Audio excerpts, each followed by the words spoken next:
at things like Burning Man. He's anticipating things like Burning Man, where the tech elite do go, and they talk about, right, instituting all these transhumanist Sure, plans. these are lost people totally controlled by an evil force that are trying to project this. And so for new viewers tuning in, when you saw the SPARS document, because I want to get some of your personal views on this, when you go back into the books, the documents here in a moment, Jay Dyer, but anybody can go look at this for yourselves. How does the SPARS document tie into this? How does the COVID lockdown tie into this?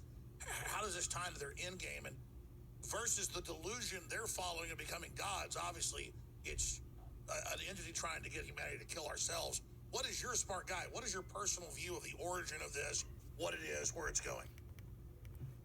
Well, it's a hatred of man. It's a hatred of the image of God in man. So I do think there is a spiritual component to this, because man is a being who's not just a biochemical machine, but he also has a spirit. And again, remember, this is something even Salk admits in his book, that man has a metaphysical component to him.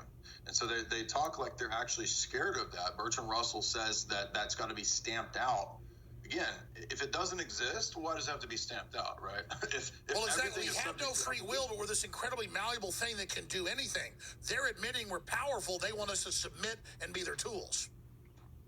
Exactly, yeah. So Russell says that the goal of the technocratic system is to create cogs, right? So how we can relate this to the SPARS document is just simply to point out that it's one of, in a line of documents, which your video points out, Event 201, Clade X, Lockstep, Crimson Contagion.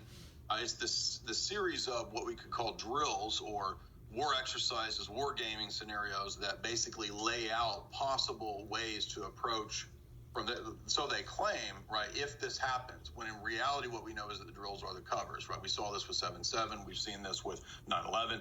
The drills function as a cover for running the actual operation. And we know that because in this 2017 SPARS document, right, with World Economic Forum, with Bill Gates, Johns Hopkins running this exercise,